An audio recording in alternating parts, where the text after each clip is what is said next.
Okay, we're live. All right. Okay, we're going to call this meeting to order at 7:01. Please rise for the pledge. I pledge allegiance. To the flag of the United States of America and to the republic for which it stands, one nation, under God, indivisible, with liberty and justice for all. Okay. Thank you. Can we have a roll call, please? Yes. Bill Lopez. Here. Laura Madigan. Here. Tom Kraft. Here. Kelly Kierman. Here. James Birch. Here. All right, wonderful. We have a quorum. Thank you all for being here. Especially Kelly, thank you for being here on your birthday. Happy birthday. Happy birthday, Kelly. There's nowhere else I'd rather be with my favorite people. I didn't bring a cake. It's okay, I'm embarrassed. All right, we've got approval of minutes up for September 9th. Do we have a motion to approve? I'll make that motion. Thank you, Kelly. Do we have a second? Second. Thank you, Jim. Any questions or comments for Corinne? Hearing none, we'll move on to a vote. All in favor of approval, please say aye. Aye. All opposed? Minutes are approved. Next, we have consideration of claims and sewer adjustments. Do we have a motion to approve? Make a motion to approve. Thank you, Bill. Do we have I'll a second? second it. Thank you, Don. Yep. Any questions or concerns? All in favor of approval, please say aye. Aye. All opposed? All right, those are approved. Next, we have petitions and comments from the floor. If you've come to address the council on pretty much any matter, please approach the podium there and start with your name and address. Good evening, my name is Ryan Lissick. I'm from Drive Clean, Indiana. I do not live in the town of Porter. Thank you. Ryan from Drive Clean is good enough for us now. Thank you. Right. So James Spanier had told me to attend this meeting and give an update. So you tell me where you want to start and take questions, or? Who wants to go first? My first concern is about how secure the money is, although I recently heard from Jamie that you had good news on that front, so if you don't mind sharing with us. I was obviously concerned with the federal agencies taking back money that had previously been allocated, especially if it is associated with the EPA's programs of any kind, right? So is this money already secured, accounted for, and ready to be paid out, or is there a possibility that it can be taken away after we pay for our stuff, but before we get the reimbursement, right? That's my concern. So, as it stands, these funds, this is regarding the electric vehicles and charging station project. And as it stands now, the funds are gonna be programmed. They're already in the TIP, but instead of going through the city of Lake Station in the Lake and Porter County ZEV program, the town of Porter will have your own LPA contract directly with NDOT and the Northwestern Indiana Regional Planning Commission. So those funds are they're already in the transportation improvement plan for the state of Indiana. I cannot say that they will not go away, but there's a high likelihood that that will not happen. However, things have been very different this year. Understood. So it is part of a bigger project, and since this project that we applied for back in 2022 and it was awarded in 2023, the way that we had originally gone through this, instead of putting 25 individual applications, we're going to do one group application, hence the Lake and Porter County Zero Emission Vehicle Program. And with that, Lake Station was the prime, and we had 25 other subrecipients from municipalities across Lake and Porter County, and Town of Porter being one of those. And up until probably earlier this year, the way that things that were going to be done, as far as the city of Lake Station buying the vehicles and the town of Porter buying the vehicles, and the grant funding would pass through the city of Lake Station to the town of Porter. The way that it has worked out is in the contracts directly from NDOT, is that the city of Lake Station would be required to own, operate, maintain, title, and license vehicles for 5 years.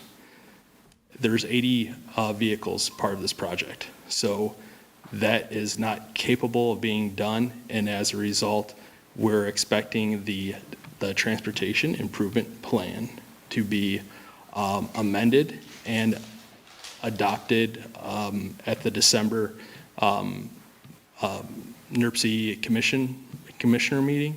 And within that, we should have a contract directly from NDOT to the town of Porter for the electric vehicle allotments.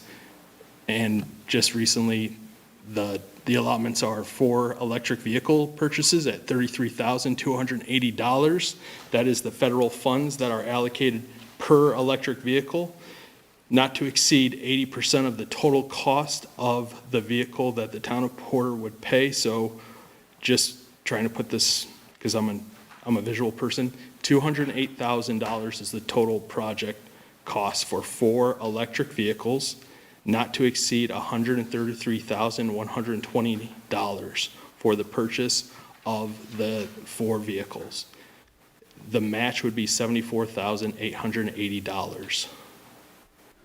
And then there's 2 electric vehicle charging stations that are allocated $16,000 in federal funds, not to exceed 80% of the total cost of the project. So the total cost of the project would be $20,000 per electric vehicle charging station. That includes installation, hardware and software, and operations and maintenance over 5 years.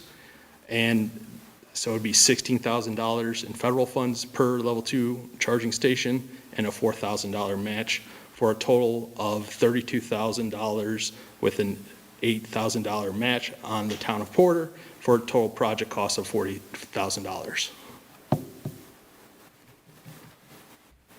So we're expecting those contracts to be forthcoming, and that they would be coming in beginning of 2026.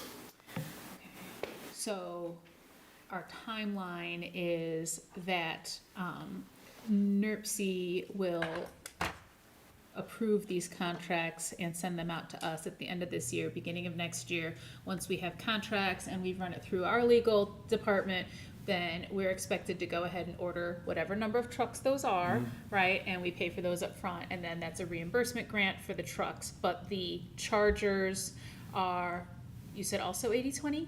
80/20, yes. $16,000 per federal funding for. And those per are the project. public chargers? Yes. Okay.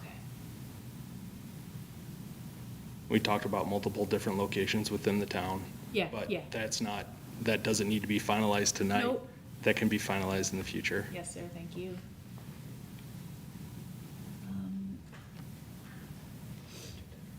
I wanted to also say that we do have Tesla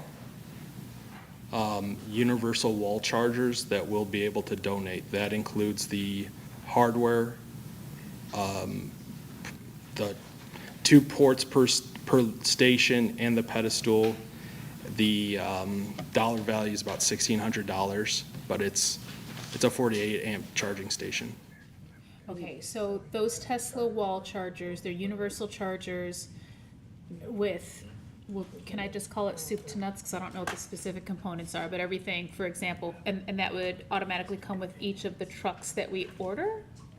This is No. for the charging station themselves. That's for the charging stations This is for themselves. the public level 2 charging And you said they would be donated, right? to be donated. On those, whether it's the donated ones or others, as for, when it comes to maintenance, and, you know, those type of things as time goes by, who bears that cost, and any idea what those kind of charges are? I mean, you could go online and buy them right now for, I think they're $680 per 48 amp universal wall charger. They're pretty modular, but the way that we would set it up, as long as we're able to connect to Wi-Fi, we have multiple municipalities that have put the charging fee as 35 cents per kilowatt. The software, it's not your traditional software cost or contract, it's 3 cents per kilowatt. So if you're putting the kilowatt price 35 cents. You'd pay 3 cents to Tesla, and you would receive a quarterly check directly to the town board for all the kilowatts that go through those in the quarterly timeframe.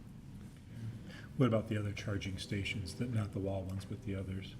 The ones that would be more for like fleet chargers, those can be included in the cost of the F-150 Lightnings, for example. And when you buy those, they come with a charging station themselves. They come with they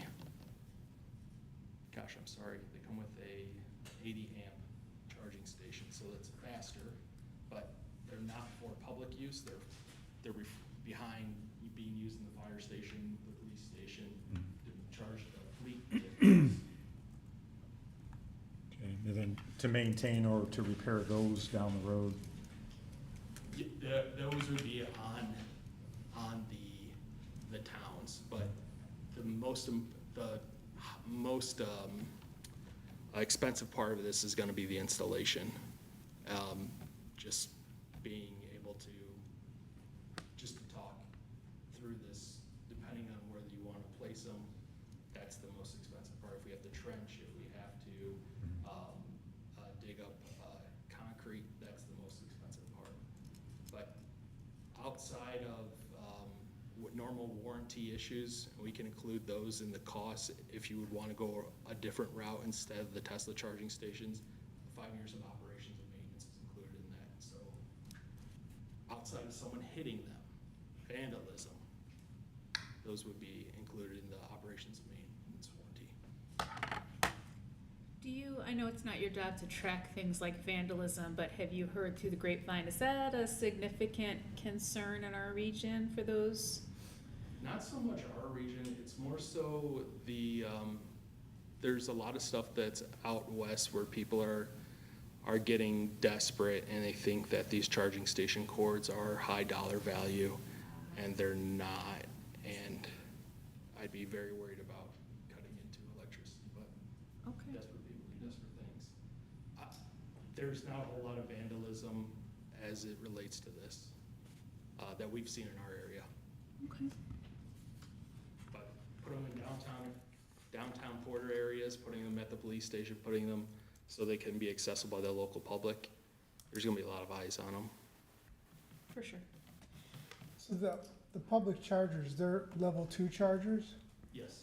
So they're not like the rapid chargers, or, No. so what does it take, what's it take for one of those to charge though, time-wise? Oh, okay, time-wise? So if it's a 40 amp charger, you're gonna get about 12 kilowatts an hour.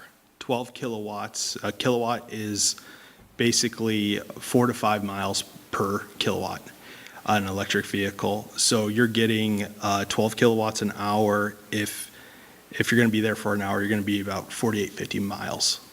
And it's for places where you have a lot of dwell time at. Now, the fast chargers, those are for off-highway corridors, interstate travel, when you need if you're going to grandma's house in Ohio, you're going and you're stopping, using the bathroom 15, 20 minutes, that'll get you up to 80%.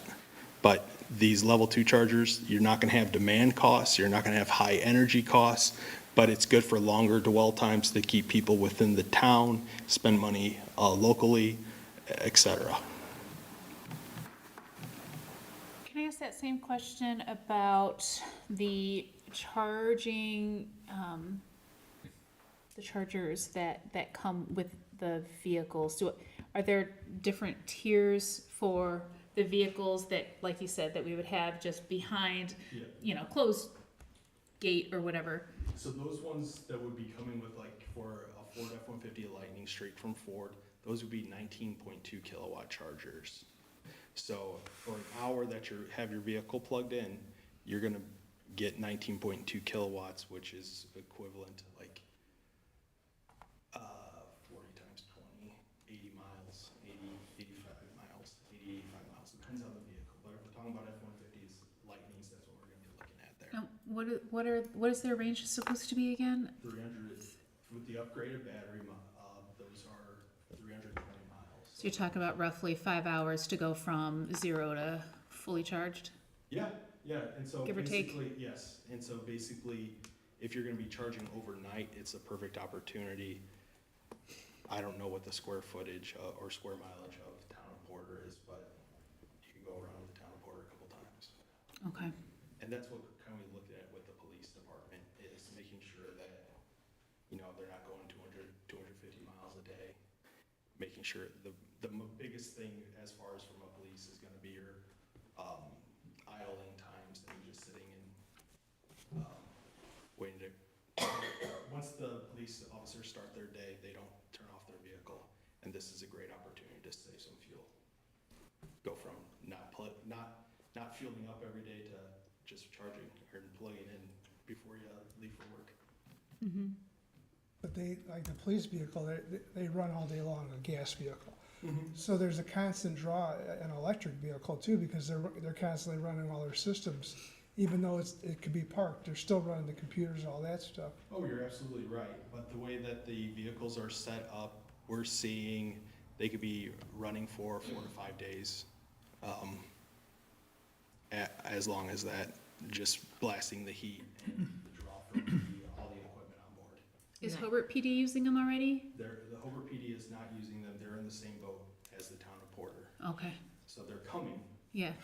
but. Do we yes. know anyone that is using them yet? For that purpose, for emergencies, so I mean, like for police or fire, like we have multiple departments, but I'm most concerned about the reliability for our first responders. Town of Bargersville.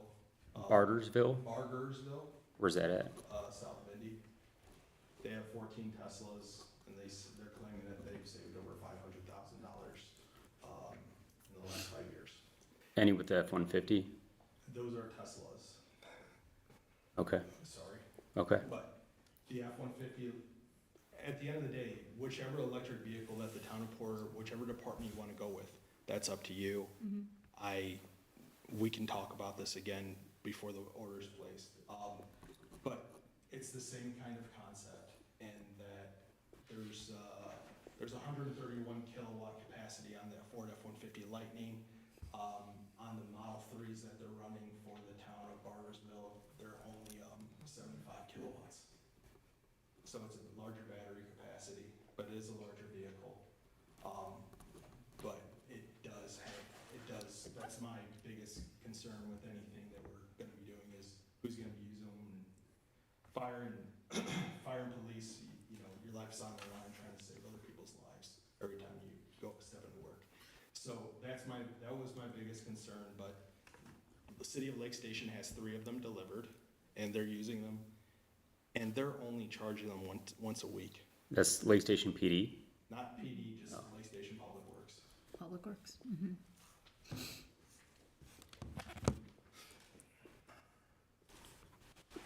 Vehicles have an 8-year, 100,000-mile warranty.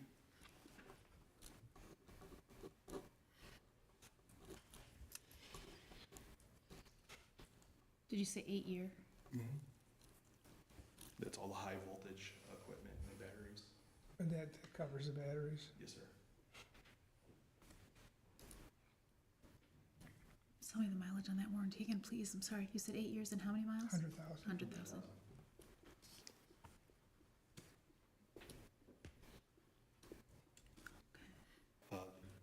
The vehicles are gonna be SSV units from Ford, for example.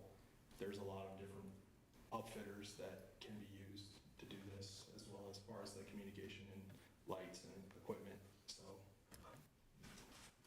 Town of Walkerton has one. I think Town of Walkerton's smaller than Town of Porter. They have a Chevy Blazer. They have, it's got every bell and whistle on it, and they have had nothing but good things to say about it. They've driven it across, they've driven it down to Indianapolis, they've driven it back home, they haven't had any issues. The idea is that during your high dwell times of when the vehicle's not in use, that's when we're gonna wanna use, to charge it, so overnight, off-duty kind of thing, so.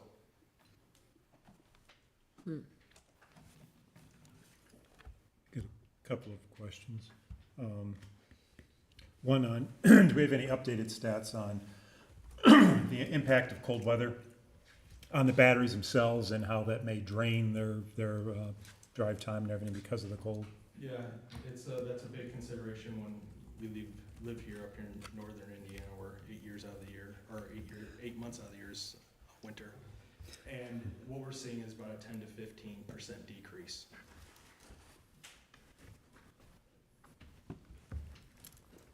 Okay. And then two other questions, they're tied together, but with the overall, current federal administration kind of, pulling the rug on EV and solar and, clean energy type things, have you seen any reports or any estimates as far as the impact it'll have on the EV market? And I guess the second part of that is, and then because of that, the impact it may have on Ford and Ford's commitment to continue to build and or support the Lightning. Yeah, it was a big day when Elon and Trump broke up, and ultimately, we do have some OEMs that are getting out of it. So Stellantis, Dodge, they're getting out of it. But Ford is committing $4 billion to EV truck manufacturing plant in Kentucky. They're continuing. Obviously, with the current administration, the current climate, it has changed. And the electric vehicle tax credit going away at the end of the month, that has put a damper on a lot of interest or continued interest. But we're seeing more and more adoption, and at the end of the day, people are doing it not because of X, Y, and Z, but it makes sense for their operations, it makes sense for their lifestyle. As far as it relates to, I'm sorry, what was the second part of your question? Well, just the overall impact on the EV market, and then specifically Ford and its commitment to the Lightning and that because of those, Yeah. like Dodge getting out of, Continued support, you Ram, I specifically should said. say. Yeah. And so I would say that Ford is invested. They have three models that are all electric, and bless you. And they're continuing to adopt and improve on the 2026 models, coming out with the STX, and the F-150 Lightning is going to be around. I can't say GM's heavily invested right down the road in New Carlisle. GM's building the Ultium battery plant, so they're going to be heavily invested, and that's only going to help for local jobs in the state of Indiana. There's about $13 billion that is already committed to related to electric vehicle and battery manufacturing within the state of Indiana, with Chevrolet GM being one of the biggest. So there are commitments and they're all in, but Dodge, Ram, Jeep, they've kind of tiptoed around it, and they're just pulling out of it as of this week.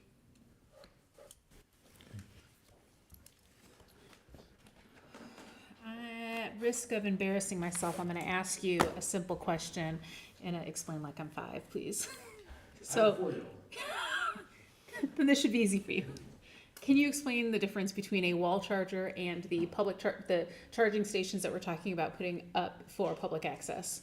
You use the phrase wall charger, and I don't know what, to me that's, what does that mean?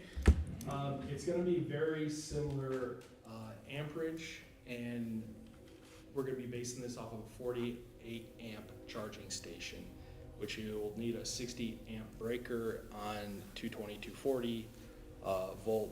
And with that being said, it's basically, the only difference that we're looking at is the charging stations that would become with an F-150. Those aren't set up to accept payment or accept unlocking. It's basically a dumb charger. So you can go up to it, you can put it into your car, and you're basically stealing electricity, stealing fuel. Sure. But with the public level 2 charging stations, there is capability of assessing a fee for every kilowatt that's going through that Okay. charging station. Because whoever is gonna be tied to that NIPSCO bill there's gonna be a cost to that electricity being used. The town of Porter is not in business to give away free fuel, so this is a way to recoup Got some of it. that funding. And generally speaking, you're looking at probably a 50-60% margin on top of what the city or the town is paying per kilowatt, being priced at 30 to 35 cents per kilowatt. So either charger still needs to have a dedicated 220 line, Yes, 60 amp breaker. yes. And this has been years now, but we have gone and done sidewalks with electricians at a couple of different locations to anticipate what those costs might be. To be honest with you, we're gonna have to go back to the drawing board and redo that though. So, figuring out where people are gonna be spending time at. And one of the most recent ones that we installed back in April was at the City of Hobart, city building, mayor's office, city council building, excuse me. And anyways, so that was installed back in April 10th. It has generated $4,000 in revenue. So that's two Tesla universal wall connectors. It's generated $4,000 from revenue. Is that going to be able to offset all of the things that are going on with Senate Bill 1? Not necessarily, but it does cover the costs. And it's not about making money or making profit. I'm telling you straight up, these aren't in ATM, X, Y, and Z. They're not generating tax revenue, but it's offsetting the costs associated with the electric that's going to those charging stations. It's about driving electric vehicle drivers, keep them in the town of Porter to go have a bite to eat, go to the library, go spend time in court, whatever it is. But after it's all said and done, it's just about offsetting your costs and having a rainy day fund, if you will. In order to, if something happens in the future, you'll have funds set aside to replace it. But they're very modular, and it's nothing sexy. It's about this big and has a 20-foot cord on it. Okay. All right. Anybody else? More questions? Department heads, anything extra? So you said there's the Tesla chargers and then there's the other non-Tesla chargers?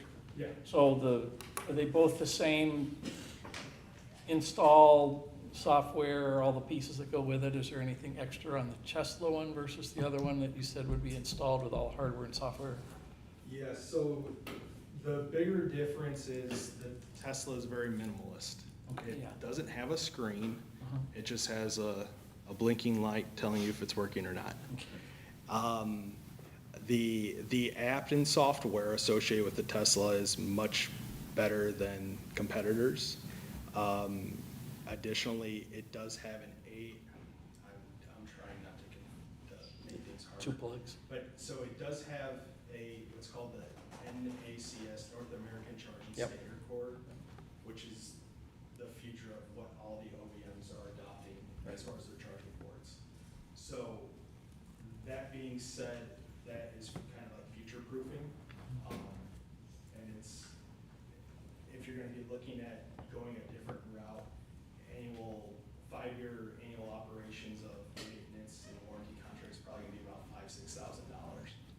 So instead of paying that upfront, it's 3 cents per kilowatt, and you need to use about 15,000 kilowatts a year in order for that to break even. So they're a little different. They're a little different, yeah. Okay. And what's the software that runs to put your charge card on it and do all that? How's that work? So I've never done it, I'm just asking. I don't have an electric car yet.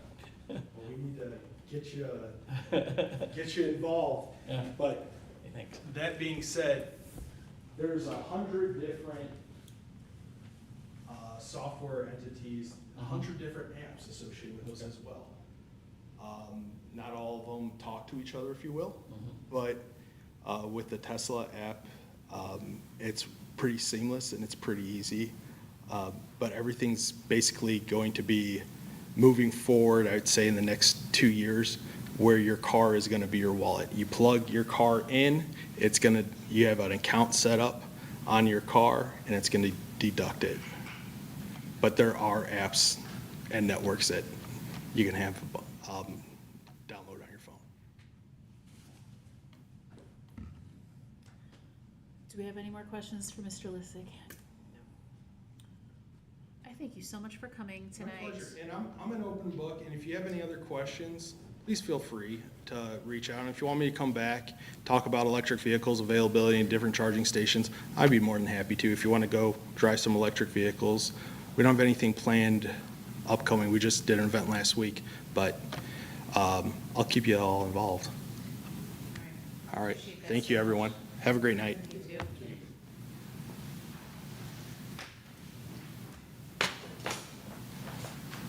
Did we have anybody else here to participate in the public comment section of the agenda?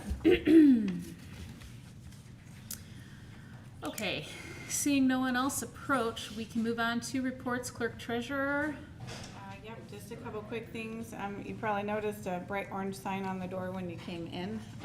We're gonna be closed Friday morning for the generator to get hooked up. So, if you have any questions, you can direct them towards Mike, but we plan to open at 12:30 on Friday and, hope that goes smoothly. So, other than that, I just wanna remind you guys that the Dune Acres fire contract expires at the end of the year. It was a 4-year contract. It looks like the last time it was negotiated and signed was in June 4 years ago. Well, I guess, about 4 years ago. I don't know what the process was or how the town communicated with Dune Acres, but I just wanna throw that reminder at you. Also, the Westchester Township Fire Protection Contract, earlier this year when we sent it to the attorney, he had some suggestions, or was thinking of some suggestions of beefing it up a little bit. So it's almost October. I don't know how often the Westchester Township Board meets, but I just want to put that on your radar as well. And that is all I have tonight. Thank you so much. Police report, or police department, sorry, Chief Dickey. Skip the turn. I did skip attorney. Good Attorney reason, no updates. Thank you, Jim. All right, thank you, Chris. Chief Dickey. Yep, we've got a few things. At the, last Tuesday on the 16th, we had a police commission meeting where a couple things took place. One was an approval from the commission to appoint currently Sergeant Blythe to the rank of Assistant Chief, effective 10/31, October 31st, the end of our current Assistant Chief, Jason Casbin's retirement. A conditional offer of full-time employment was also given to Chris Lear, who comes to us from Portage PD with 4.5 years of service. We're very excited to get him up and running. In fact, today was his first day being part-time as an officer here, just to kind of accelerate the onboarding process, and come December 1st, he'll be ready to go. So I do have a request here for council permission to recognize Christopher Lear's 4.5 years of service with Portage Police Department to be applied towards his vacation time and promotion eligibility, as has been done for as long as I can remember. Yeah. Do we have a motion to approve Chris Lear's lateral hire recognizing 4.5 years of service to be applied towards his vacation and seniority accrual? I'll make that motion. Thank you, Kelly. Do we have a second? I'll second that. Thank you, Don. Any questions? Chief, if you don't mind, I don't know if I just misspoke or not, so I want to clarify. I know that 4.5 years, when approved, is applied towards his vacation accrual. You mentioned the word seniority. I just realized that I copied you, and I don't know for that. Does that also apply to? No, seniority is actual time at the department. Okay, so I retract that word from the motion I asked for. My apologies.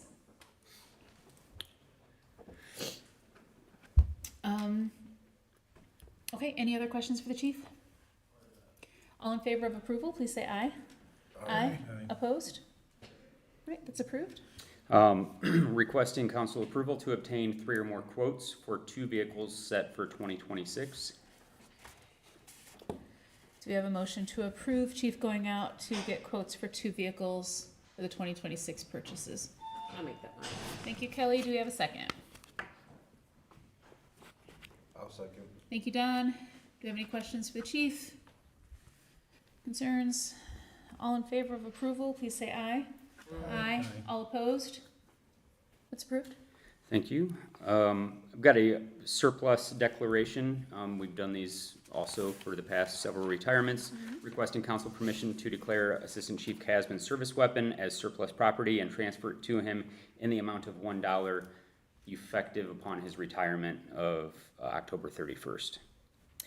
Can you please give me the name of the organization of Valparaiso that manages that transfer? Yep, Warrior Arms, Warrior of Arms of Valparaiso? just Warrior Arms. Warrior Arms? Yep. Okay. Do we have a motion to declare Assistant Chief Casbin's service weapon as surplus property for $1 being transferred then to him through Warrior Arms? I'll I'll make make that motion. Thank you, Bill. Do we have a second? I'll second. Thank you, Kelly. Any questions for the chief? All in favor of approval, please say aye. Aye. Opposed? That is also approved. All right, last thing I have is something I brought up at the last meeting, which was a request from the council for an amount not to exceed $10,000 from LIT to purchase 10 station PCs. That keeps us in compliance with security measures.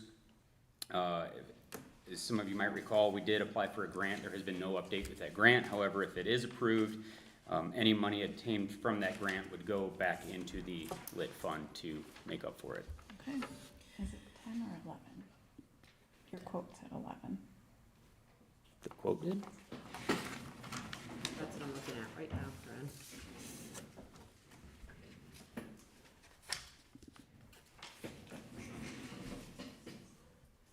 Oh, I thought you meant 11,000. I don't know why he has 11 on there. I will have to update that quote. It should be 10, but nonetheless, for 11 computers, the amount is $8,200. Okay, so not to exceed 8,000 should be fair, or? I would say 85, but yeah, I'll have to, I didn't catch that it was 11 computers. I thought it was 10, Will so there be setup costs by GGNet too? I don't believe so. Our officer that handles that should be just fine with getting that up and running. Great. Do we have a motion to approve not to exceed 8,500 Sure. paid out of LIT to purchase 10 PCs for the police station? I'll make that motion. Thank you, Kelly. Do we have a second? I'll second. Thank you, Don.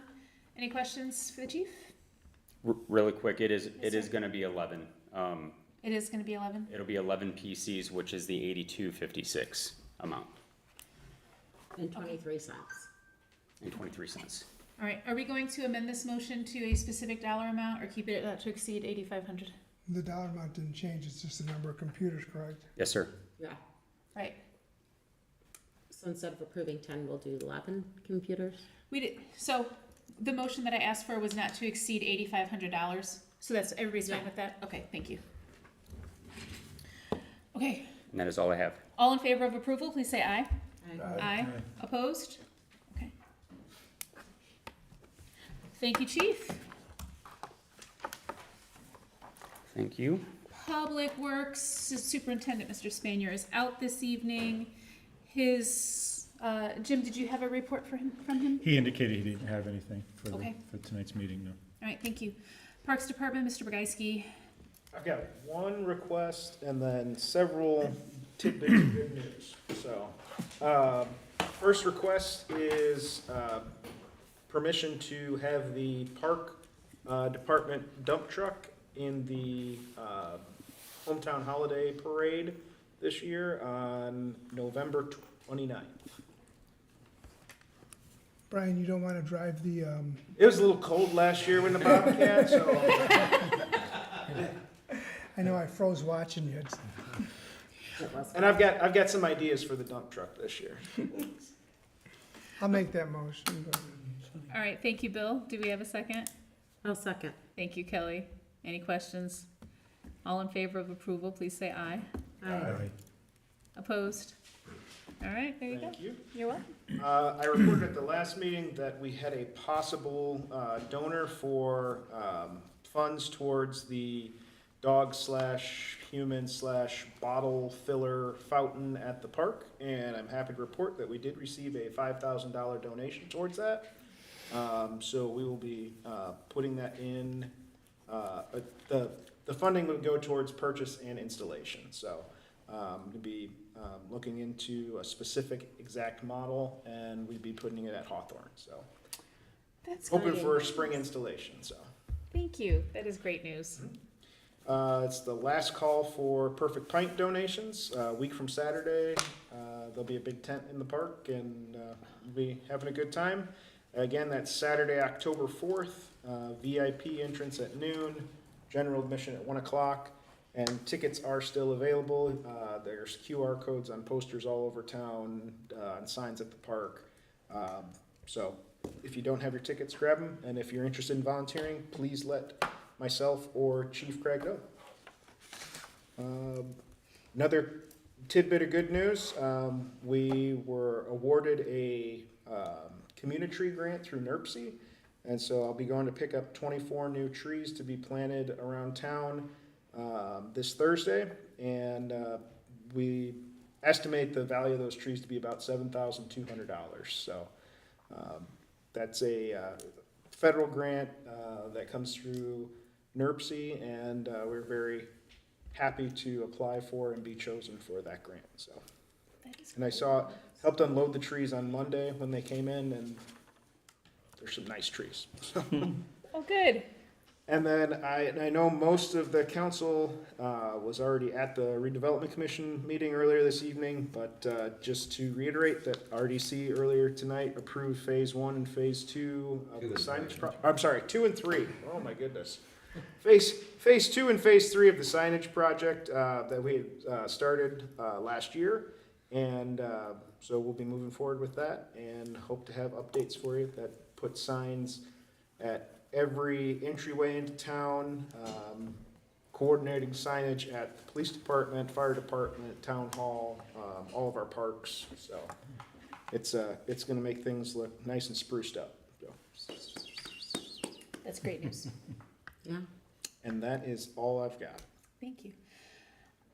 Now that you mentioned that, that reminded me, I skipped another agenda item tonight, and that was our fire department. Chief Craig was here for RDC earlier, but had to run out. Don, did you have anything specifically from the chief to report on tonight? No, except for the fact that our retired fire dog had surgery, so He did. prayers and hopes and speedy recovery for our, Speedy recovery, Jacob. yes. All right, thank you. Building Commissioner, Director of Development, Mr. Barry. First off, I'd like to thank John Seacrest specifically and our Public Works employees for the countless hours of assistance they've given us on a North Bailey stormwater project as well as our generator projects. They've moved generators, they've removed them, set them down, taken out the concrete and asphalt. They're going to be, restoring the concrete and asphalt, and couldn't ask for better people to work with. Just great bunch of guys. Saved us a lot of money, so just keep that in mind, how much money they save. The simple thing I have is 3 contractors for approval that paid their fees, met our requirements. Do we have a motion to approve the 3 contractors that have paid their fees and met all requirements? So moved. Thank you, Jim. Do we have a second? I'll second. Thank you, Kelly. Any questions for Mike?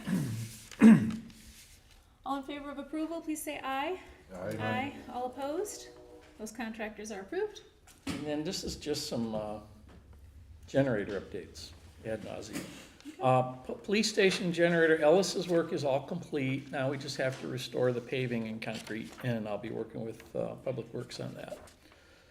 Town hall generator, so Corinne made a mention of this already. The gas meter was changed Monday by NIPSCO, so that's done. Power shut off will be 7 a.m. Friday till approximately 11:12. We're gonna reopen at 12:30, and that's to transfer all the electrical stuff out here in the big switches. And then once that's done and everything's running, we can do the restoration, put up some bollards or however we're gonna do that to keep people from running into it. The pole behind it is supposed to be relocated by Frontier. So, they did come out here last week, I think it was, And when they arrived, they didn't have all the equipment to splice the lines, so they left. So they will be back sometime to get rid of that pole. I don't know when. Then we have the 2 lift station projects, which have been delayed by NIPSCO running gas lines and whatnot. So Beam in Mineral Springs, the gentleman that was here from NIPSCO that did the meter, I've got his card and we're communicating much quicker than email. They're gonna change the gas regulator, then NIPSCO can finish the fence and be done with that one. Highway 20, NIPSCO's subcontractor Mead ran the gas service too close to the road. So if you happen to wander out there, it's right next to the road. So we have to have that moved back because we can't install the meter right next to the road and then fence it. They'll hit it. So that's been requested. I'm waiting for them to move it and install the meter, and then again, we can finish that up. So that's where we are with our 5 generator projects. Next will be Brian at the park. We've scoped that all out, got everything ready to go as far as that installation.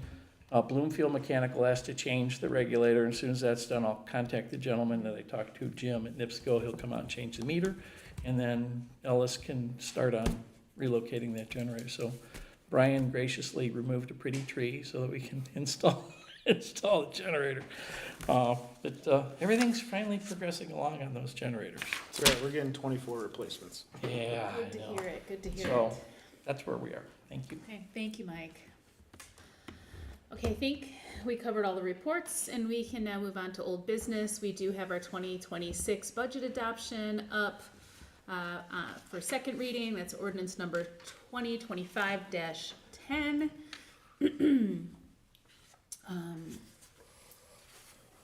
Do we have a motion to adopt 2025-10? I'll make that motion. Thank you, Bill. Do we have a second? I'll second. Thank you, John. Do we have any further concerns, anything that we want to bring up before we take a vote? I don't hear anyone speaking up. Corinne, if you don't mind, please call a roll call vote. Of course, Bill Lopez, A. Don Kraft, Aye. Ellie Kierman, Yes. James Burge, Aye. Laura Madigan. Yes. Okay, thank you all so much for that. Next on old business is the Ames Idea Summit, October 21st to 23rd. Do we have any council members or department heads that have registered or are planning to register so that we need to approve travel expenses? Nope, nope. Okay, then we can move on. We have no we have no new business. Council comments? At the RDC meeting earlier, Russ mentioned, and Russ is still here, if you don't mind repeating yourself, please. What was that, the Town of Porter history? Yeah, it's the Westchester Township History Museum is putting on the Porter History Hunt, they call it. It's like a scavenger hunt. You meet at the library over here at 1 o'clock, well, between 1 and 3. It goes from 1 to 4, and you get your first clue, and it just takes you to different historical buildings in town. Thank you. Just in case that Mike didn't pick up, that's this Saturday, 1 o'clock, for the Porter History Hunt, starting at the Hagman Library. Thank you. Anybody else? Okay. Do we have a motion to adjourn? I'll make that motion. Thank you.